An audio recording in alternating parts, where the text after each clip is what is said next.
아멘. 예, 아담과 하와의 범죄로 말미암는 이 죽음의 형벌 이후 하나님께서는 그 상태로 그들을 내버려 두신 것이 아니라 여자의 후손을 약속하는 일명 메시아 복음을 주시고 또 가죽옷을 지어 입히심으로 회개하고 메시아를 믿는 자들에게는 죽음의 형벌에서 벗어날 그 구원의 기회를 주셨습니다. 이후 그 회개와 믿음을 통한 구원은 그 아들 가인과 아벨에게도 동일하게 요구되었습니다. 하지만 그때 가인은 회개와 자기 부인이 없이 믿는 거짓 믿음을 보였고 아벨은 회개와 자기 부인과 함께 믿는 참 믿음을 보였습니다. 그리고 이후 그 거짓 믿음이냐 참 믿음이냐에 따라 사람들이 가인 계열이냐 아벨 계열이냐로 나뉘어지게 됨을 지난주까지 2주에 걸쳐 이 가인과 셋, 아벨 대신에 이제 셋인데요. 셋의 그 계보, 족보를 각각 보면서 알 수 있었습니다. 그러면서 그것을 통해 가인 계열과 아벨 계열의 특징을 또한 알 수 있었는데 이 불경건한 가인 계열은 하나님을 나름 섬긴다고 하지만 하나님의 형벌과 또 메시아를 통한 구원의 약속 모두를 믿지 않고 자신들이 중심이 된 단순히 종교 행위를 하며 대신 육신적이고 눈에 보이는 이 세상의 문화를 추구하여 또 화려해 보이기도 하지만 결국 죄는 심해지고 하나님을 무시하는 것도 심해지는 것이 그 특징이었다면 지난주 경건한 이 셋 계열은 그와 반대로 하나님의 형벌과 또 메시아를 통한 구원의 약속 모두를 믿으며 그래서 자신들의 나약함과 죽을 존재임을 자신들이 알아서 진정 하나님을 찾고 의지하는 하나님이 중심이 된 신앙으로 영적이고 눈에 보이지 않는 이 하나님 나라와 하나님의 안식을 추구하며 특별히 화려한 것도 없고 또 땅의 수고도 감내하지만 죄를 멀리하고 하나님을 인정하여 하나님과 동행하는 것이 그 특징이었습니다. 특히 이 경건한 이 셋 계열은 대다수가 이제 그 당시 대다수 사람들이 불경건해지고 타락해가는 이 세상 속에서도 거기에 개의치 않고 시선을 이 땅이 아닌 하늘에 고정하여 경건하게 살며 구원을 바랐던 모습으로 이 하나님의 기억과 인정도 받았던 모습이었습니다. 오늘은 그 두 주간에 살펴본 가인 계열과 셋 계열 모두와 관련하여 이제 그 둘이 혼합되게 되면서 모든 사람들이 악해져가고 부패해감으로 결국 하나님의 심판을 받을 전 단계에 이르게 되는 모습을 보여주는 본문입니다. 그러면서 지난주 셋 계열의 계보 중 맨 마지막에 나왔던 이 노아라는 사람이 이제 등장하여서 마지막 부분에 그럼에도 이 경건한 그 셋 계열을 이어가는 모습도 잠시 보여주게 됩니다. 자, 그럼 오늘 인간이 부패하여 심판, 모든 인간들이 그 심판을 받게 될 그 전 단계에 이르게 되는 이 타락상과 또 그 가운데서 노아가 잠시 등장하는 것을 살펴보며 우리가 이를 통해 알아야 할 교훈을 얻게 되는 시간을 갖도록 하겠습니다. 자, 먼저 1절과 2절은 타락해가는 인간의 모습을 보여줍니다. 먼저 1절에서 사람이 땅 위에 번성하기 시작할 때라고 하는데 여기 번성한다는 것은 하나님께서 처음 인간을 창조하시고 복으로 주셨던 세 가지 명령, 창조하시자마자 세 가지 명령을 그 복으로 주셨던 것 중에서 첫 번째에 해당하는 명령이 이루어지는 모습입니다. 생육하고 번성하여 땅에 충만하라 라는 명령 말입니다. 그리고 여기 사람이라고 한 존재는 그냥 모든 인간을 말하는 것이 아니라 이 다음 2절에 하나님의 아들들과 사람의 딸들로 이제 둘로 구분하여 나오는 것에 그 사람입니다. 뒤에 나온 그 사람. 그럼 여기 하나님의 아들들과 여기 사람의 딸들, 2절에 나온 그 하나님의 아들들과 사람의 딸들은 무슨 말일까요? 자칫 이 하나님의 아들들을 천사로 보는 경우가 있는데요. 그렇다면 그 뒤에 나오는 천사와 인간이 결혼할 수 없는데 그렇게 결혼했다는 것과 또 나중에 이제 또 뒤에 보면 나오겠지만 인간만 그냥 심판을 받는 것이 아니라 천사도 마치 그 타락한 천사 마귀처럼 심판을 받는 그러한 성경 전체에 맞지 않는 뜬금없는 일이 발생하기 때문에 그렇게 볼 수는 없는 것입니다. 그럼 이것을 어떻게 봐야 하는 것일까요?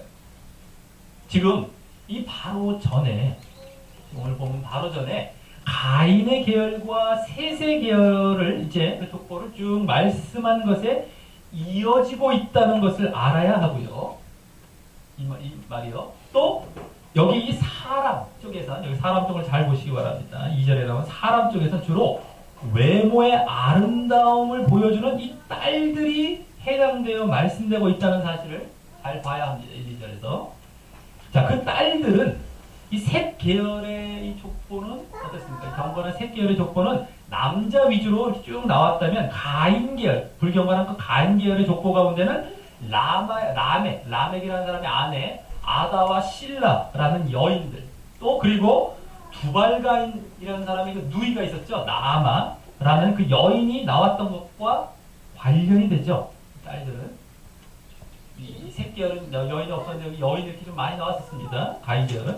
자, 그리고 그 아다, 실라, 나아마라는 여인 모두는 그때 그 이름의 의미를 통해 무엇보다 바로 육신적인 외모의 아름다움과 관련이 있었던 자들이었어요. 그래서 이런 사실을 종합해보면 이 하나님의 아들들은 바로 셋 계열의 자손들을 말하는 것이고요. 아벨 계열 셋 계열. 또 사람의 딸들은 바로 가인 계열의 자손들을 말하는 것입니다.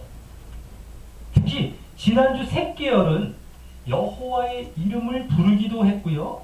또 하나님이 중심이 된 신앙이었다면 가인 계열은 그 전주 하나님은 구실일 뿐 자신들 중심, 사람 중심의 신앙이었기 때문에 사실 그 내용을 알고 보면 이와 같이 하나님의 아들, 사람의 딸, 하나님의 사람 이렇게 이름을 붙이는 것이 어색하지 않은 표현인 것입니다. 그리고 그와 같은 그들의 신앙적인 평가를 여기서 분명히 볼 수 있는 것이죠. 아, 이 셋 계열은 하나님 편이고 가인 계열은 사람 편이고 이걸 평가를 분명히 볼 수 있는 겁니다. 이 창세기를 쓴 모세를 비롯하여 더 궁극적으로 하나님에 의해서 말입니다. 다만 둘 다 아들이나 딸 모두 낳았을 것이지만 그중 가인 계열이 가인 계열이 여인들이 여자들이 딸들이 육적인 아름다움을 추구하는 자들이었기 때문에 지금 여기 1, 2절에서는 그 사실의 배경을 두고 그 가인 계열의 딸들의 초점을 맞춰 기술하고 있는 것입니다. 가인 계열의 딸들이 주로 여기서 지금 초점이 된 거 1, 2절에서는요. 자, 그래서 1절에 이 사람이라는 그 사람도 바로 가인 계열의 사람을 말하는 것입니다. 그리고 그들이 땅 위에 번성하기 시작했다라고 하는 것은 전에 보았듯이 그들에게도 하나님께서 아직 계속해서 번성의 복을 허락하시고 그래서 그들에게 회개의 기회를 주신 모습인 것이죠.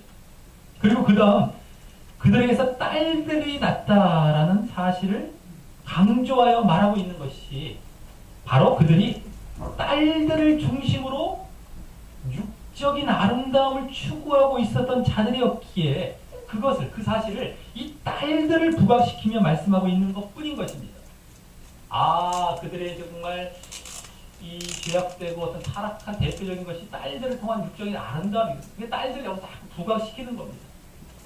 이 가인 계열, 셋 계열을 모두 통틀어서 그것이 대표적이기 때문에 딸들이 거기 쫙 부각이 되는 거예요. 아름다운 육적인 걸 쫓아간 육적인 아름다운 외모, 그걸 쫙 가인 계열의 어떤 죄악상, 타락상의 어떤 제일 대표라고 할 수 있는 육적인 아름다움을 부각시키기 위해서 가인 계열은 아들을 굳이 말할 필요가 없죠.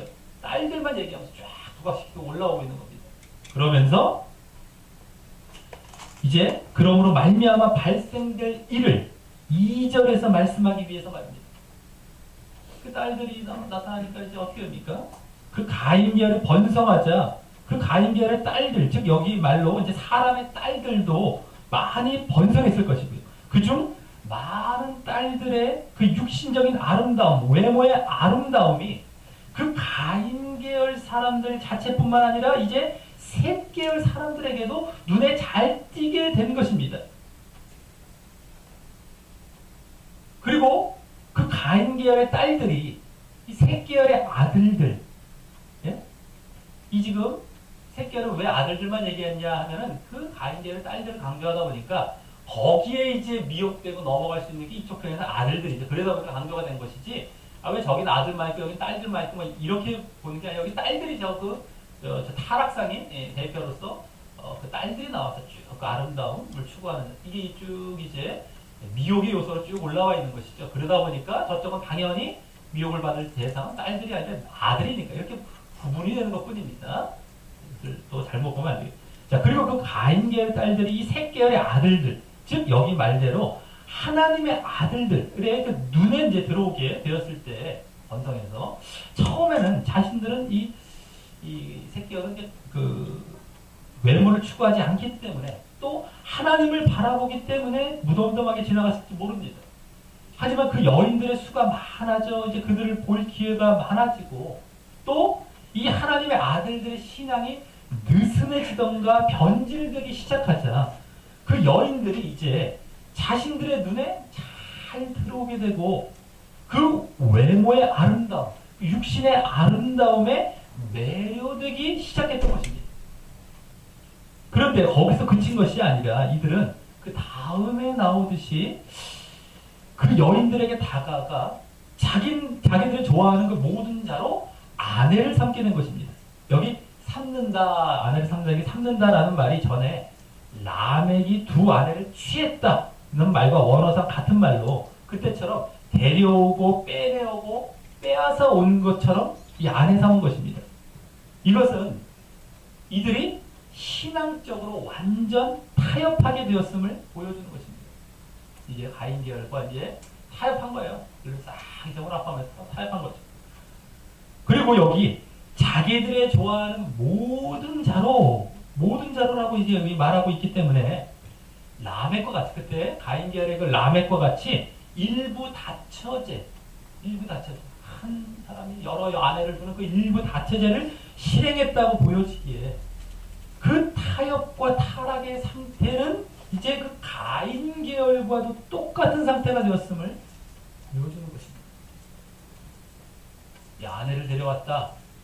자기가 좋아하는, 여기서 가인님을 똑같이, 가인 계열과 똑같이 타락했다는 사실을 여기 대표적으로 보여주는 거예요. 자, 우리는 여기서 여기 그 사람의 딸들이 상징하는 가인 계열의 그 육신적이고 눈에 보이는 것을 쫓아가는 세상 문명에 노출되게 될 때 얼마나 셋계열의 경건한 자들도 그 신앙을 유지하고 지키기가 어려워지는지 보게 됩니다.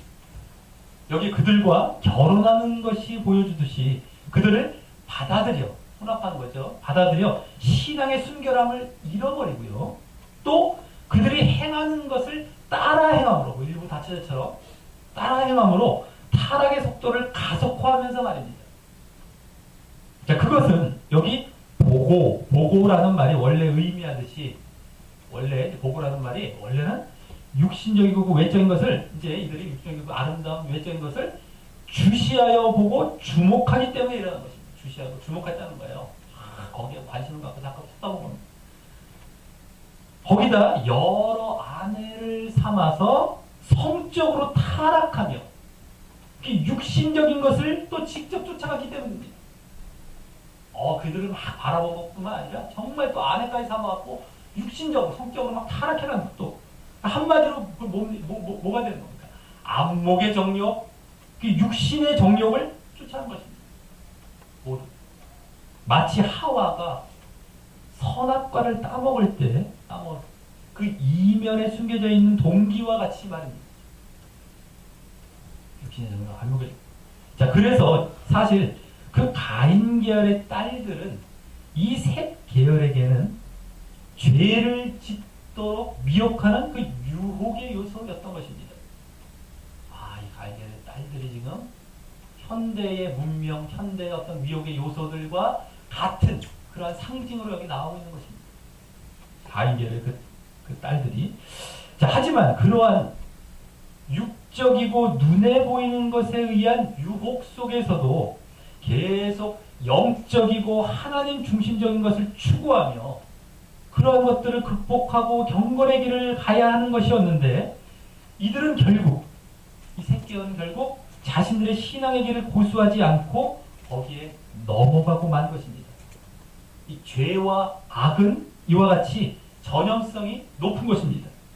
선이 악을 전염시키는 것보다 악이 선을 전염시키는 것이 훨씬 쉽다는 것을 잘 알고 우리가 항상 조심해야 한다는 사실을 아시기 바랍니다. 자, 그리고 이 지금 1, 2절에 나온 현상을 흔히 예정론에서 말하는 전적인 타락, 모든 사람은 완전 타락했고 완전 부패해서 이제는 하나님께서 뭐 하시지 않으면, 전적으로 하나님께서 구원을 해주지 않으면 우리가 그렇게 무능해 하는 전적인 타락을 뒷받침하는 모습으로 보면 안 된다라고 하는 것입니다. 지난주 셋 계열의 인물들은, 지난주 나왔던 족보에 나왔던 셋 계열의 인물들은 그 신앙의 길을 잘 걸어갔던 사람들이고요. 전적인 타락이었으면 뭐 그런 모습도 없었어야 되죠. 특히 뭐 에녹과 라멕만 봐도 알아요. 다른 사람 안 봐도. 자, 또 그때도 이제 타락의 조짐이 보이고 있었지만, 그때도 벌써 이제 그 이면에서 우리가 읽을 수 있었었죠. 이제 그 족보의 맨 마지막이었던 이 노아 시대 때 이와 같은 현상, 타락의 현상이 두루 퍼진 것이고요. 잘 나가다가요. 또 그중 노아는 이제 좀 이따 볼 것처럼 이러한 타락의 물결 속에서도 경건한 신앙의 길을 계속 걸어갔기 때문입니다. 전적인 타락이면 왜 노아라는 사람이 왜 나타납니까? 그도 타락되어 있었어야죠. 자, 자신들이 깨어있지 않고 쉽게 타협하고 변질되어 버린 것을 지금 새끼열의 사람들처럼요, 마치 어쩔 수 없다, 뭐 하나님이 해주셔야 한다 라고 말하는 것이 마치 하나님을 높이는 것처럼 보여도, 하나님 뭐 해주셔야 된다 그러니까 하나님을 높이는 것처럼 보여도 실제로는 그건 하나의 구실이고 이론이고요. 실제로는 죄의 책임을 하나님께 핑계대며 자신들이 타협하고 그렇게 타락해가는 거를 하나님께 다 핑계대는 거예요. 그게 책임을.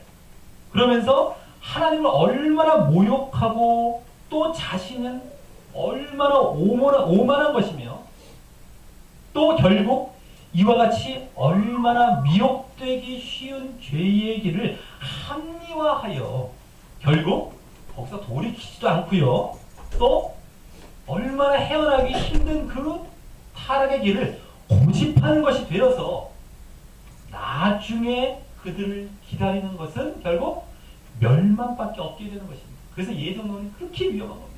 거기 빠지면 그 마지막은 멸망이에요. 명확합니다. 아무리 고상해 보이고 아무리 하나님을 높이는 것처럼 보이고 별 얘기 다 해도 그들 딱 나중에 다 그 안에서 잔치하고 난리가 납니다. 타락 속에서. 자, 그런 거짓 인간 교리에 절대 속지 마시기 바랍니다. 그건 성경에 전혀 안 맞는 그냥 인간이 만들어낸 교리예요. 예정론. 예? 진화론, 세상의 요새 그걸 말하는 진화론과 아주 닮아있습니다. 말도 안 되는 교리입니다. 이거. 자, 이러한 셋 계열마저의 타협과 타락의 모습에 대해 이제 3절에서는 아주 당연하고 어김없이 하나님께서 반응하시는 모습이 나옵니다. 거기 말씀하시기를 나의 신이 영원히 사람과 함께하지 아니하리니 라고 하면서 그 이유로 이는 그들이 육체가 됨이라 라고 하십니다. 육체가 되었기 때문이다. 자, 먼저 여기 육체라는 말은 단순한 육체를 말하는 것이 아니라 육신적인 삶만을 따르는 이 타락한 육체를 말하는 것으로 우리가 앞서 보았고 또 지금까지 보았듯이 가인 계열의 특징을 이제 여기서 분명히 드러내주는 것입니다. 우리가 계속해서 그걸 봤죠. 아, 이건 육신적이고, 예? 그걸 그대로 드러내고 있는, 성경에서 드러내주고 있는 것. 자, 또, 셋 계열이 바로 그 육신적이고 외적인 것을 따르는 모습을 유혹받아 쫓아가는 것임도 분명히 보여주는 것입니다. 자, 이 육체가 된 모습을 신약 누가복음 17장에서 예수님께서는 노아가 방주에 들어가는 날까지 사람들이 먹고 마시고 장가들고 시집가더니 홍수가 나서 저희를 다 멸하였으며 라고 말씀하신 것입니다. 먹고 마시고 시집가고 장가갔다 이거예요. 그것을 이제 여기 보면 육체가 되었다는 그 모습으로 예수님께서 말씀하셨습니다. 그래서 근데 그 육신의 일을 했다고 그렇게 먹고 마시고 뭐 결혼하는 것이 누구나 좀 있죠. 그래서 그 육신의 일을 했다고 잘못되었다는 것이 아니라요. 결혼도 하지 말라는 것이고 먹고 마시지 말라는 얘기입니까? 그런 것이 아니라 그것이 전부로 알고 살며 하나님을 잊고 무시하며 이렇게 타락한 삶을 산 것을 말씀하시는 것입니다. 네? 완전히 그거에만 빠져 있는 거예요. 지금도 사람들이 얼마나 하나님을 무시하죠. 아유, 내가 먹고 살기 바쁘고 그냥 내가 이렇게 살먹고 결혼해서 애 잘 낳고 이렇게 해서 잘 내가 이렇게 가정을 이러면 됐지 무슨 이게 타락한 모습이 육체가 된 사람입니다. 자, 그런데 또 이들이 이 셋 계열의 사람들이 지금 아예 하나님을 아예 안 보고 신앙의 모습을 아예 안 보인 것이 아니지만 가인 계열 때도 그랬듯이 겉모습만 있지 그것이 실제로는 하나님을 저버린 상태였던 것입니다. 그렇기 때문에 나는 뭐 육신적인 일만 하지 않아요. 하나님을 믿어요. 그래도 육신적인 데 빠져있는 사람일 수 있다는 거예요. 그것도 잘 구별해야 됩니다. 겉모습만 있고 실제로는 하나님을 추구하는 것이 아니다. 그럼 육체에 빠져있는 사람은 또 똑같아요. 그것도요. 가인 계열도 그랬고요. 셋 계열도 여기서 뭐 아예 하나님을 갖다가 자기가 저거 했겠습니까? 이름을 불렸죠. 똑같이 이제. 그런데 가인 계열도 그냥 무시해버렸잖아요. 실제로. 그냥 부실이 그냥 겉으로만 그런 것이죠. 자, 그리고 다음 그로 말미암은 이제 하나님의 반응으로 그 앞에 여기 나온 나의 신은 다른 말로 이제 나의 영인데요. 그렇다고 이제 이것이 성령이라기보다 인간을 처음 창조하시고 하나님께서 인간을 처음 창조하시고 그 생기를 불어넣어 이 생명이 되어 영혼을 갖고 당신을 닮은 존재가 되었던 것을 말하는 것입니다. 영, 생기, 영혼. 그것 성령이라기보다 여기서 이 사람 그 생명은 영은 누구에게나 주어져 있죠 지금. 자, 여기서의 사람이란 말은 앞서 1, 2절과 달리 가인 계열, 셋 계열을 모두 포함한 타락한 그 모든 사람을 말하는 것이기 때문이고 여기서 갑자기 성령이 나올 리 만무하기 때문입니다. 그 전에 성령이 안 나왔었다가 갑자기 그냥 성경이 여기서 갑자기 성령이 툭 튀어나오는데 그것이 만무하기 때문입니다. 자, 그래서 그 모든 사람들이 타락함으로 그들이 하나님을 찾고 하나님께 순종하라고 하나님의 형상을 담게 주신 그 영혼을 하나님을 외면하여 더럽혔기에 그들에게 그 영혼을 거두어 가서 생명을 끊어버리시겠다라는 심판의 선언인 것이 이 말인 것입니다. 심판의 선언입니다. 영혼을 거두어가면 생명을 죽는 것이죠. 죽게 하겠다.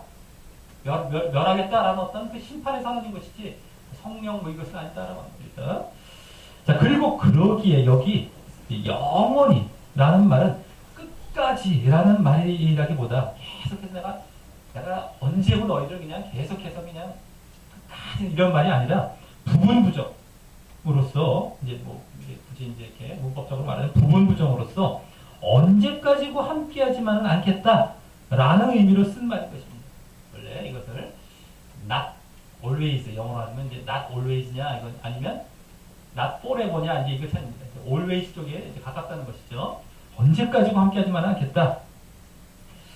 자, 만일 끝까지 forever라고 한다면 지금도 사람들은 존재할 수 없는 것이죠. 끝까지 뭐 하나님의 영혼을 주지 않겠다. 내가 너 뺏어가서 끝까지 이제는 끝났다. 이러면 지금도 사람은 살 수가 없고 존재할 수 없는 것이죠. 또 성령으로 뭐 주지 않았어도 마찬가지입니다. 지금도 성령을 받은 사람 아무도 없을 것이죠. 굳이 성령으로 받았어도. 그 때문에 이것은 언제까지고 깨지 않겠다 이런 겁니다. 자, 그래서 그 뒤에 나오는 말은요. 그 뒤에 이제 나오는 말은 그러나라는 말이 그럼에도 불구하고 정도의 의미로 그들의 날은 그럼에도 불구하고 그들의 날은 120년이 될 것이다 라는 말로 다만 그 앞으로 그렇게 이제 심판의 선언을 하신 것이지만 그 심판의 선언을 하신 것이지만 그렇다고 다만 앞으로 120년 정도의 유예 기간을 두고 그들을 심판하시겠다는 이 의미인 것입니다. 그럼에도 불구하고 120년의 유예 기간을 주겠다는 것이죠. 그 앞에 의미를 이 심판의 선언이고 이게 지금 부분부정이고 할 때 이런 의미들이 이제 더 파악이 되는 겁니다. 이제 120년의 유예 기간으로 이제 주시는 것이는구나. 그러다가 그럼에도 불구하고 자, 이는 그들에게 마지막까지 회개의 기회를 주시는 하나님의 자비와 사랑의 모습을 다시 엿보게 하는 모습입니다. 사실 이 기간이 노아가 방주를 짓는 기간으로 보게 되는데 이 120년이 그 기간 동안 그 방주의 모습을 통하여 또 노아의 전파를 통하여 방주를 짓는 모습이나 노아의 전파를 통하여 회개의 메시지를 전했을 것입니다. 자, 이제 이러한 인간들의 타락과 또 그에 따른 하나님의 심판 예고와 또 유예 기간을 준 이후의 인간의 모습이 이제 4절에 나옵니다. 먼저 당시에 땅에 네피림이 있었다라고 하는데 이들의 이름은 원어로 넘어뜨리다, 내동댕이 치다라는 뜻을 가진 나팔이라는 말에서 유래한 이름으로써요. 나팔, 네피림 비슷하죠. 그래서 이 말은 민수기 또 13장 33절에 다시 한번 나옵니다. 저 뒤에 민수기 13장 33절에 거기서는 이스라엘 사람들이 가나안 땅을 이제 처음 정탐하게 될 때 아낙자손, 거기에 살고 있는 아낙자손을 보며 네피림의 후손이라고 말한 것으로 이제 네피림의 후손과 같다 이런 식으로 얘기한 것이죠. 그런 것으로 그에 비해 자기들은 거기서 메뚜기 같다라고 할 때 썼던 말이에요. 너무 자그맣고 그들은 엄청 크다라고 한 것이죠. 그러기에 지금 이 창세기가 모세가 이제 그 출애굽한 이후에 그때 당시 가나안 땅으로 들어가기 앞서서 그 당시에 쓰여진 것이었고요. 당시 그래서 출애굽한 이스라엘 사람들은 이 네피림에 대해 잘 알고 있어서 이와 같이 갑자기 그 말을 쓰고 있는 것임을 알 수 있습니다. 이제 이스라엘 사람들을 주로 대상을 썼기 때문에 네피림이라는 말을 많이 그동안 해왔겠죠, 자기들끼리는. 근데 그렇게 딱 갑자기 나오는 거예요. 그 당시에 또 정탐할 때 당시나 뭐 그 당시 출애굽해서 이스라엘 가나안 땅 들어가기 전 그 단계의 상태가 쓰여졌기 때문에 그래서 갑자기 네피림이 나오는 것이 왜일까? 그리고 우리가 그것도 그렇게 보면 딱 알 수가 있죠. 자, 그리고 어떻게 받겠습니까? 네피림에 대해서 어떻게 인식하고 있었겠습니까? 그들이 알고 있으면서 바로 키가 큰 거인으로 알고 있었겠죠. 키가 큰 거인. 자기도 맷줄 같다고 했기 때문에. 자, 그러면서 그 이름의 어원에서 알 수 있듯이, 아까 나팔이라는 어원에서 알 수 있듯이, 뭐 넘어뜨리다, 내동댕이 치다 이런 의미에서 알 수 있듯이, 작고 약한 자를 넘어뜨리며 그렇게 못살게 구는 사람, 또 폭군이라는 의미도 가지고 있었던 자들인 것입니다. 그렇기 때문에 네피림은 사실 이제 홍수의 심판으로 다 멸하게 되겠죠. 그러니까 사실 출애굽했을 때 당시는 거의 존재하지 않는 것이에요. 사실 실제로는요. 근데도 이들은 엄청난 폭군이었었습니다. 옛날에 존재했을 때. 근데 나중에 인터넷을 한번 찾아보십시오. 네피림을 한번 찾아보세요. 키가 보통 큰 것이 아니라 지금 뭐 크다고 하면 2m 50 정도면 엄청 큰 걸로 세계 최장신이 될 수 있는데 이들은 그 정도가 아니라 사람이 2배는 훨씬 넘어버려요. 그러니까 우리가 어른과 애기라고 보면 됩니다.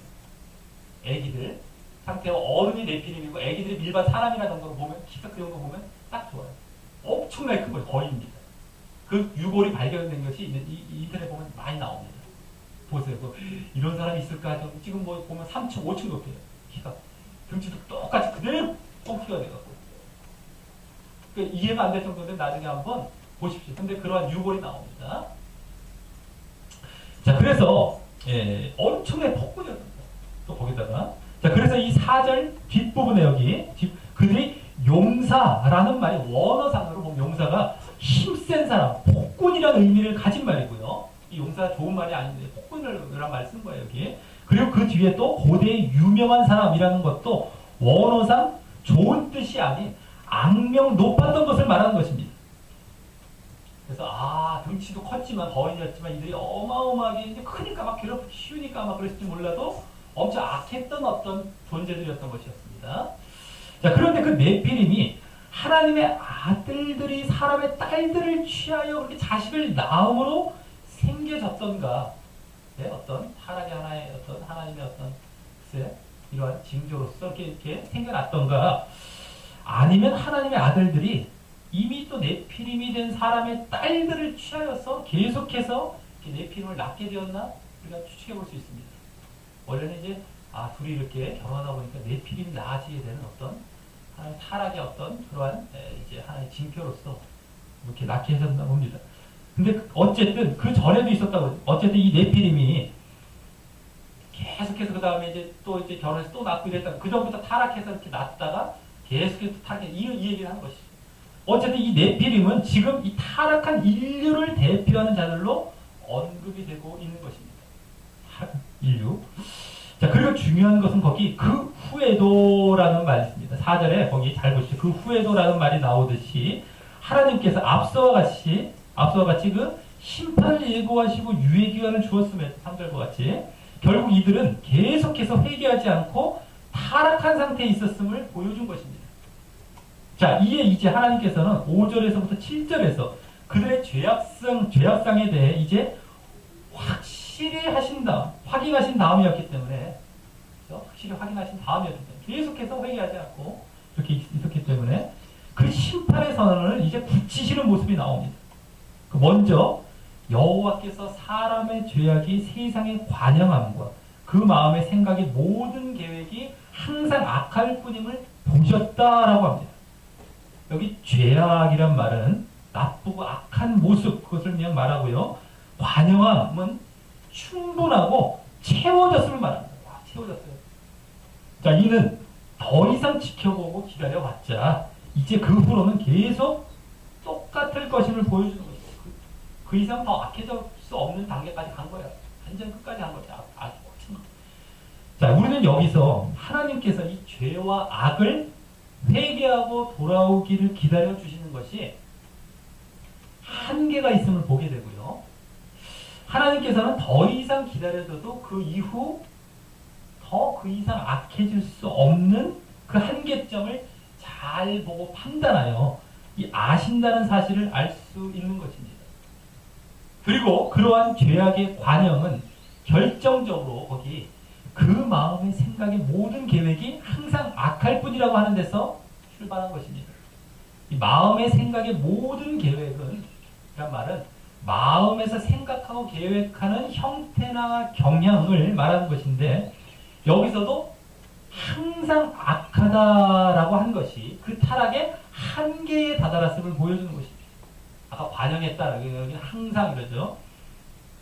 그래서 하나님께서 보실 때는 겉모습의 죄악만 보는 것이 아니라 그 내면과 마음의 악함을 더욱 보신다는 사실을 알 수 있는 것입니다.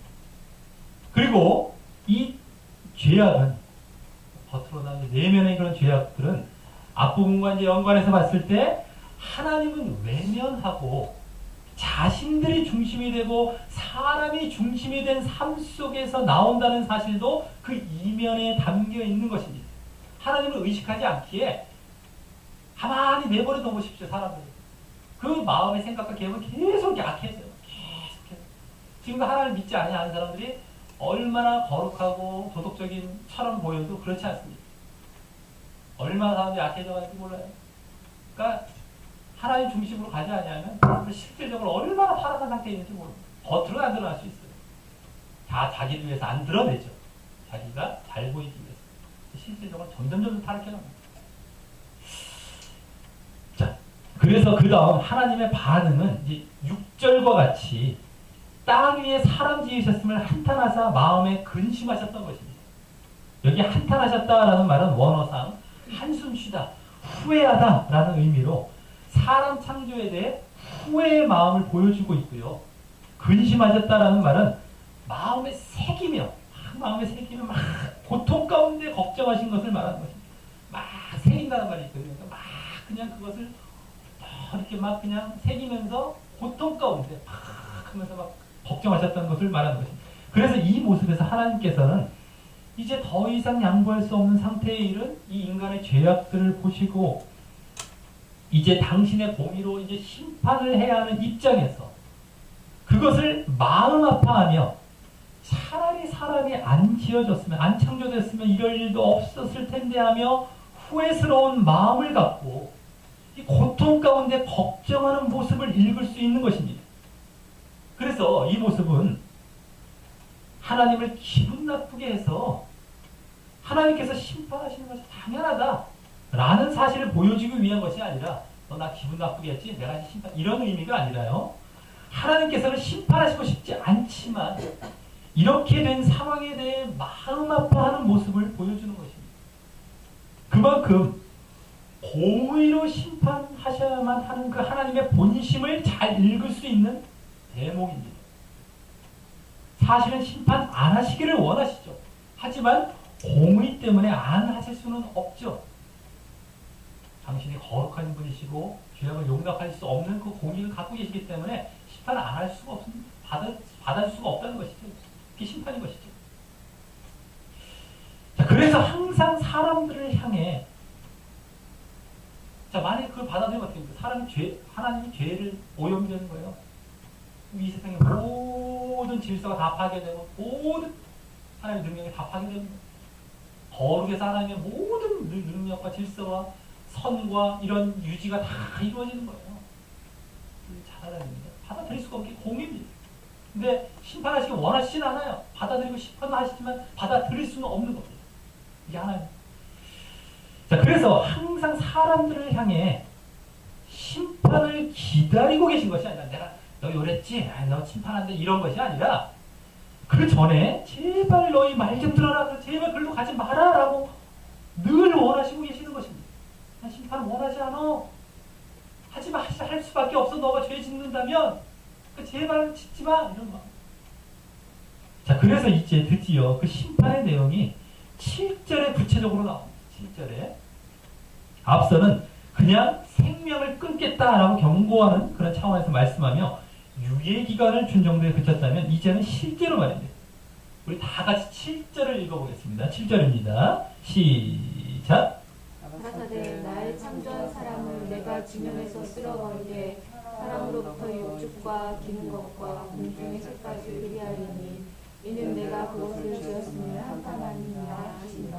아멘. 예, 여기 보면 먼저 사람을 지면에서 쓸어버리겠다라고 하십니다. 이는 뭐 같은 말이지만 문질러 지워버리겠다라는 말로 하나님께서는 마치 지우고 청소하여 다시 시작하려고 하는 듯한 그 심판을 하시려고 하는 것을 엿볼 수가 있습니다.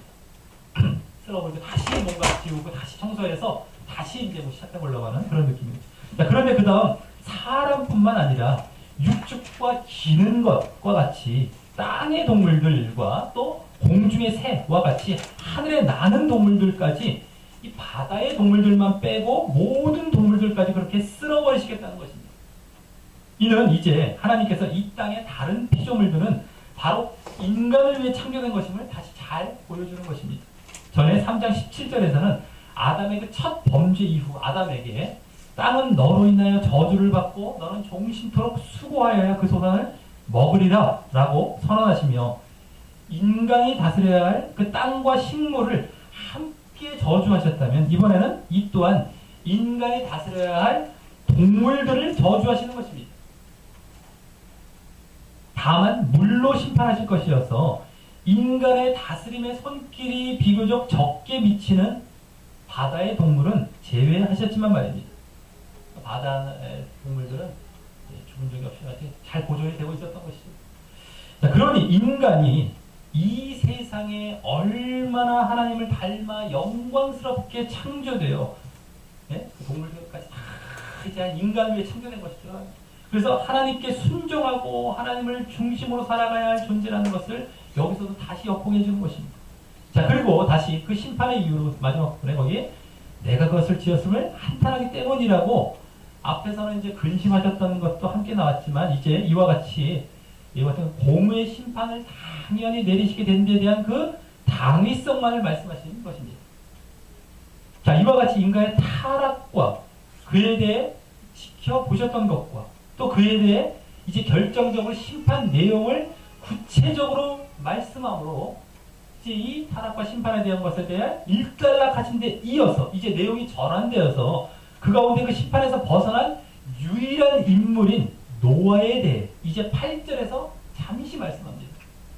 이 노아로 인해 인간이 전적으로 타락한 것이 아님을 잘 보여주고 있는 것이고요. 앞서 말씀드렸듯이 또 이 노아로 인해 경건한 그 세세 계열이 몰락한 것이 아니라 완전 몰락한 것이 아니라 그래서 이제 하나님의 메시아 약속도 계속 이어질 것임도 보여주게 되는 것입니다. 그 메시아 복음 여자의 후손 약속 그것도 계속 보여주는 겁니다. 자, 이 노아에 대해서는 이제 다음 주 본문부터 9장에 이르기까지 본격적으로 소개되고 특히 홍수 심판을 중심으로 말씀될 텐데 여기서는 그것이 시작되기 전에 잠시 소개만 하는 것입니다. 이러한 이 심판이 선고된 가운데서도 그 심판을 벗어나게 된 자가 있어 그 인물에 대해 미리 소개하고 구원의 빛이 여기 보인다라고 하는 것을 보여주면서 또 앞으로 그를 중심으로 말씀하기 위한 도입으로서 말입니다. 자, 8절에 그러나 노아는 여호와의 은혜를 입었더라 라는 말씀이 이제 그것입니다.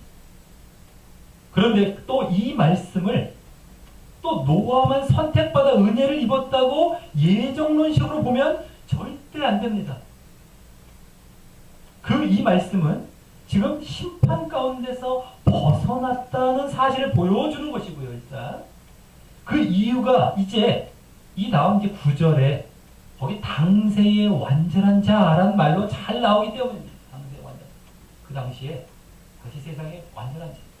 또 나중에 이제 저 뒤에 7장 1절에서도 하나님께서 그를 이제 구원하시는 이유로서 내가 이 세대의 내 앞에서 의로움을 내가 보았기 때문이라고 그 이유를 말씀하고 있기 때문입니다. 또다시.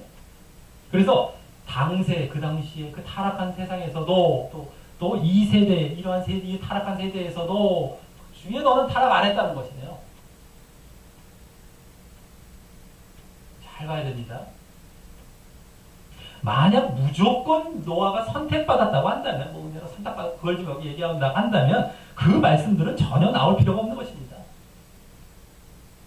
또, 어떤 사람은, 그럼 은혜 받아서 이 뒤에 구절과 같은 모습을 보였다고 할 자도 있을 수가 있는데요. 은혜 받았기 때문에 그가 구절과 같이, 완전했던 것이 아니겠어요? 당시에 완전했던 거 아니겠어요? 믿게 된 거 아니겠어요? 이렇게 말할 자들이 있을 수도 있는데, 일단, 자, 이 말씀과 8절 말씀과 9절은 단락이 나뉘어지는 것이고요. 그래서 여기서 이제 8절에서는 심판에서 벗어났다는 차원에서 얘기하는 것이고 9절은 또 단락이 나뉘어져서 이제 다시 그에 대해서 그 모습을 새롭게 이제 얘기를 하는 거죠. 나뉘어지는 것이고 일단 또 그것은 내가 잘 모르겠다 하더라도 그것은 아니더라도 그럼 하지만 제일 대표적으로 생각해보세요. 왜 노아만 그런 은혜를 받아 그렇게 됩니까? 왜 은혜를 받아갖고 왜 믿음 가운데 가서 완전한 자가 되어서 왜 그만 구원받습니까? 하나님께서 다 은혜 줘서 다른 사람들 다 은혜 주셨어요. 지금 하나님께서 심판받기를 원하시지 않는데 그 마음처럼 심판받지 않게 하시죠. 근데 항상 예전으로는 여기 이 모순이 어마어마하게 많아요. 근데 이게 항상 대표적인 모순 중에 하나입니다. 왜 저 사람만 예정해? 뭘 말을 못해요? 여기서 그냥 들어가는 겁니다. 자, 그러니 예정론은 항상 모순이라는 것을 잘 알고 항상 말씀을 잘 보고 항상 조심하시기 바랍니다. 근데 이것도 얼마나 비슷해 보입니까? 그렇게 보려고 하면 막 90%, 95%가 비슷해 보이죠? 결정적으로 딱 가면 뻥 터져요. 그럼 어떻게, 이거 아니구나 하고 자기가 제대로 보기 시작해야 돼요. 다시 전체를 보면서. 근데 그들은 절대 그것을 보지도 안 버려요. 마치 90% 이상 내가 이렇게 봤었어도 비슷해 보였으니까 맞지 하면서 그 뒤에 모순과 의문점은 절대 해결 안 하고 그냥 그거 주장해버리고 끝나버려요. 그 모순을 해결하다 보면 이것이 아님이 명백하게 드러납니다. 그렇게 볼 수 없었다는 것이. 그리고 보면 안 된다는 것이 명백하게 드러나요. 90% 비슷해 보였지만 이거는 완전히 틀린 거구나. 제로와 같구나. 90%가 아니라 0%구나. 이거는 비슷해 보였을 뿐이지 가짜였구나라는 것을 알게 되는데, 그래서 버려야 되는데 그걸 안 해요. 이 사람들은. 절대 또 말씀을 제대로 안 보고 전체를 안 보고 끝까지 주장해 갑니다. 그래서 사람들은 비슷해 보이고 그럴듯해 보이니까 넘어가 버리고 그게 결국에 좋아 보이거든요. 적당히 하고 자기 예정마다 구원받는다 같다 보이니까요. 타협하고 세상적으로 죄지고 막 살아야 돼요. 안 넘어갈 수는 없고요. 이게 마귀의 속임수로 살짝 왜곡시켰어요. 비슷하면서 말씀을 갖다 들어오면서 살짝 왜곡시켰어요. 이게 이 정도 항상 조심하셔야 됩니다. 그렇기 때문에. 자, 게다가 여기 여호와께 8절에 여호와께라는 말은 원어로 더 정확히 여호와의 눈에라는 말입니다. 눈에. 영어에도 더 정확히 in the eyes of 이렇게 나오죠. 영어에는 다 이렇게 번역이 되어 있어요. 눈에. 여호와의 눈에라는 거예요. 그래서 지금 앞서 그 타락한 인간들도 5절에 그들의 죄악을 보시고 하나님께서 보시고 심판하신 것처럼 보셨다는 거예요. 잘 보셨다는 겁니다. 그 말이. 이 노아도 하나님께서 보시기에 그 눈에 보시기에 그가 심판이 아닌 거기서 벗어날 자리에 있어서 그가 의롭게 행한 걸 보시고 이 은혜를 받았다고 하는 것이기에 더 분명하죠. 이 8절 말씀은 다 들어갑니다. 딱 보셨더니 그래 너는 이렇게 하면서. 자, 또 여기 은혜라는 말도 원어상 흔히 이제 쓰이는 헤세드라는 말이 아니라요. hen으로서 은혜를 받은 자가 경건하며 의로운 자여야 한다는 조건을 필요로 하는 그러한 단어이기에 더 그러한 것입니다. 은혜로 그냥 선물을 주는 어떤 그게 아니라 조건이 있은 다음에 받는 그 선물로서의 원어가 그겁니다. 더욱 그러한 것입니다. 8절 한 말씀에서 다 드러나요. 그냥. 자, 말씀을 맺습니다. 오늘 말씀은 그동안 가인 계열과 셋 계열의 계보를 보여준 이후 이 참 믿음을 가진 셋 계열의 사람들이 거짓 믿음을 가진 가인 계열의 사람들에게 영향을 받아 함께 타락하게 된 사건을 보여주는 말씀이었습니다.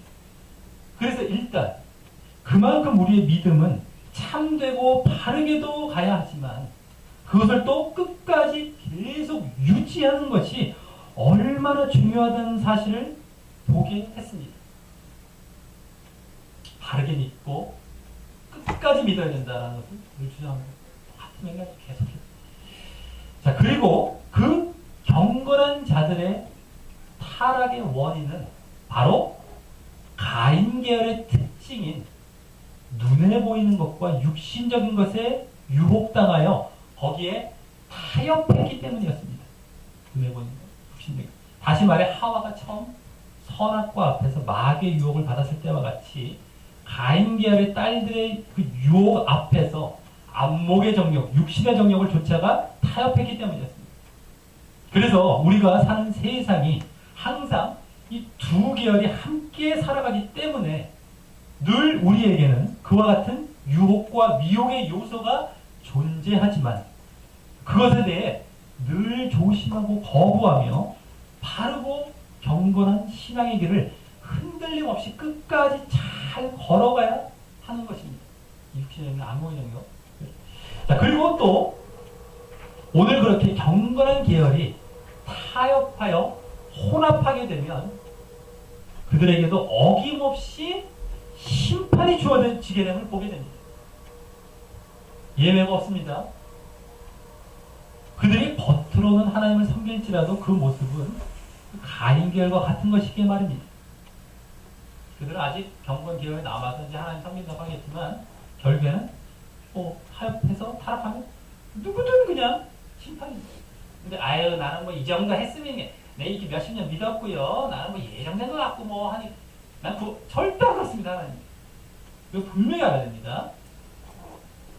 자, 그리고 또 그러기에 우리가 누구든 방심하면 안 되는 거예요. 누구든 간에. 누구든 간에. 나는 이 정도면, 나는 괜찮아요. 나는, 당신, 이런 사람 없어요. 당신도 항상 조심해야 돼요. 이거죠. 나는 괜찮아라는 말은 절대 없습니다. 신앙에서. 자, 그리고 그 경건한 자들이 존재하는 한, 불경건한 자들이 함께 있다 하더라도 심판은 미루어지지만 그들마저 타락할 때, 경건한 자들마저 타락할 때 심판의 시작됨을 보게 되는 것입니다. 지금도 두 부류가 함께 섞여 있죠. 그들을 심판해야 되지만 경건한 자들 때문에 안 하다가 심판 안 하시는 거예요. 결국 그들이 타락하면 하시는 겁니다. 자, 아브라함 때 의인 10명이 없어. 의인을 기준으로요. 의인 10명이 없어 소돔과 고모라 성이 심판받았던 것처럼 말입니다. 누구만 남았습니까? 롯과 그 가족만 남았어요. 여기는 똑같아요. 노아만 남은 거예요. 역으로 생각하면 그만큼 하나님께서는 경건한 자들을 위해 이 세상을 허락하신 것이고 보존해 가시는 것이고 또 결국 그들과 함께 그 경건한 자들과 함께 하나님 나라 메시아 왕국을 이루게 하실 것임을 잘 알 수 있는 것입니다. 그만큼 우리가 경건한 자리에 늘 있는 것이 얼마나 귀한 것인지 알아야 합니다.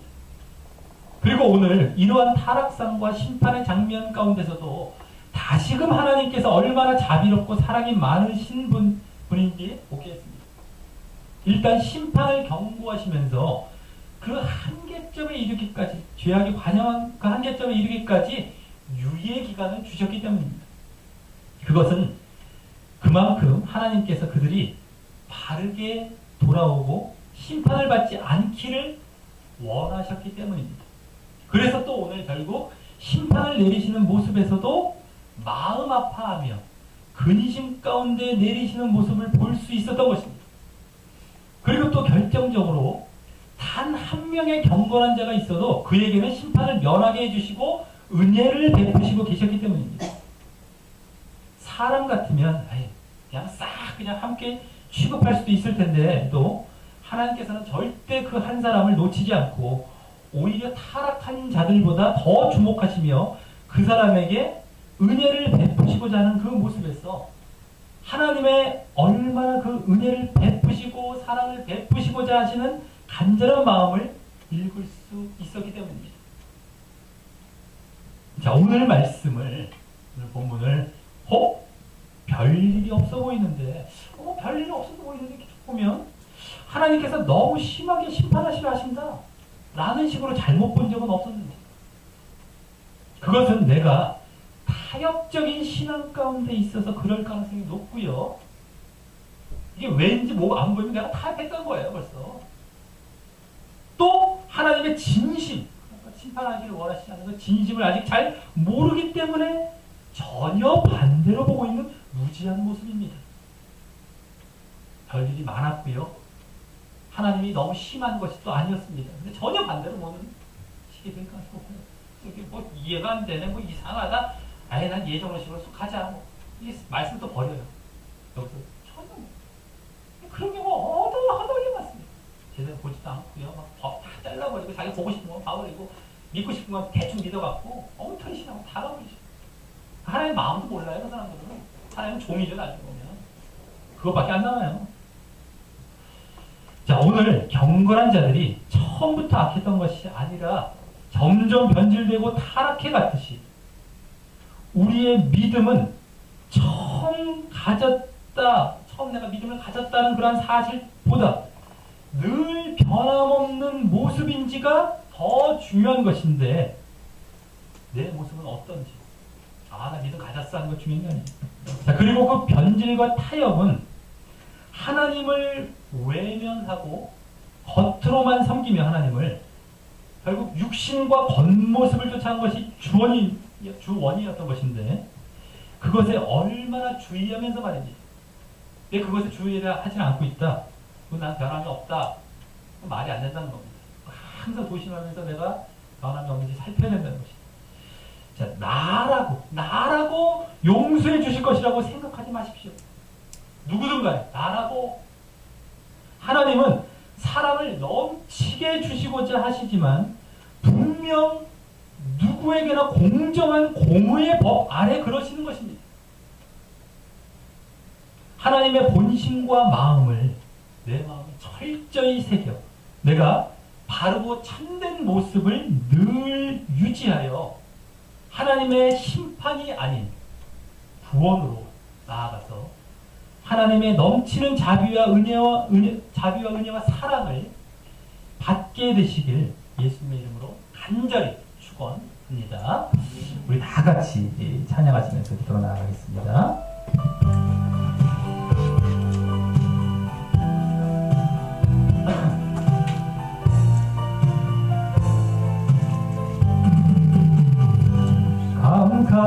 캄캄한 인생이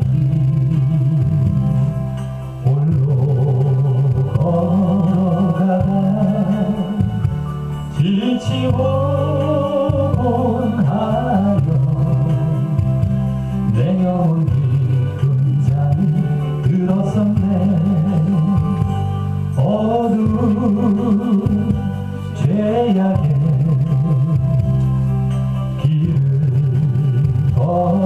걸어가다 상하고 씹히려 내 영혼 깊은 잠이 들었었네.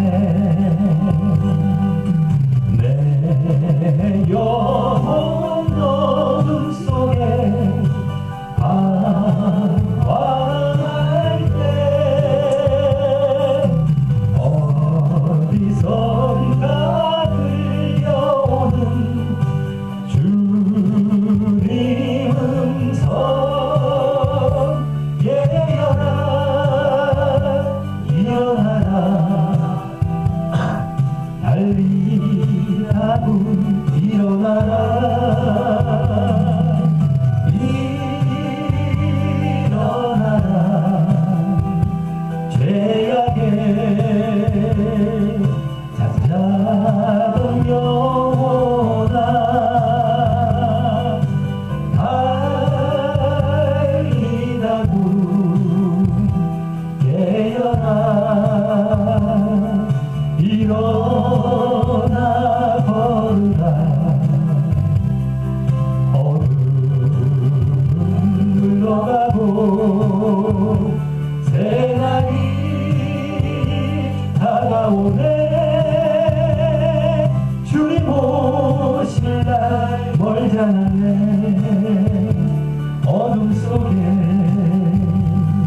잠자던 영혼 일어나라 일어나 걸으라 달리하고 일어나라. 우리 다같이 눈을 감고 기도로 나아가실 때 우리 오늘 이제 셋 계열 정말 경건한 계열도 결국 한 계열의 미혹에 그 여러가지 세속적이고 결국 육신적인 눈에 보이는 것 여기에 결국엔 견디지 못하고 넘어가 버려서 타락하게 된 것을 우리가 보게 되었습니다. 하나님을 잘 믿는다. 내가 어떤 것이 옳은 길이라는 것을 다 알고 가겠다라고 하면서도 이것이 얼마나 정말 쉽지 않은 일인지를 보게 됩니다. 육신적이고 눈에 보이는 것들 결국엔 그것들을 쫓아가버리는 겁니다. 우리에게 말씀해 주시는 것이 너희를 장담하지 마라. 너희도 우리가 항상 조심해야 된다. 이것이 얼마나 큰 위협이고 미혹인지 압니다. 늘 깨어 있어야 되고 늘 변질되지 말고 늘 타협하지 말고 혼합되지 말아야 된다. 근데 서서히 타협합니다. 변질되어 가요. 그러다가 나중에 그것이 완전히 이제 타협하고 가는 겁니다. 오늘 그 모습 다 보여줬어. 정말 그래서 우리는 철저하게 죄악되고 불쾌한 모습을 싹싹 베어버려야 돼요. 빨리빨리. 그러지 않으면 혼합으로 나아가는 겁니다. 이것을 우리가 잘 알아야 되고 그 가운데서 또 하나님의 자비와 은혜를 또 볼 수 있었습니다. 사람 얼마나 하나님께서 심판 가운데 나가기 원치 않으십니까? 근데도 그럼에도 결국에는 이제 정말 심판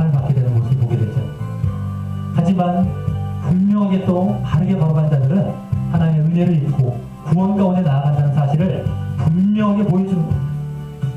이것이 우리가 가야 하는 길입니다. 그 한 명 외롭죠. 다 배웁니다. 다.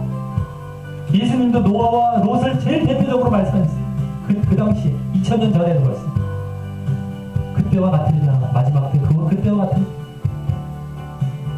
결국 한 명입니다. 그 한 명. 그게 내가 되는 거예요. 그게 구원받는 사람입니다. 그게 좋은 길입니다.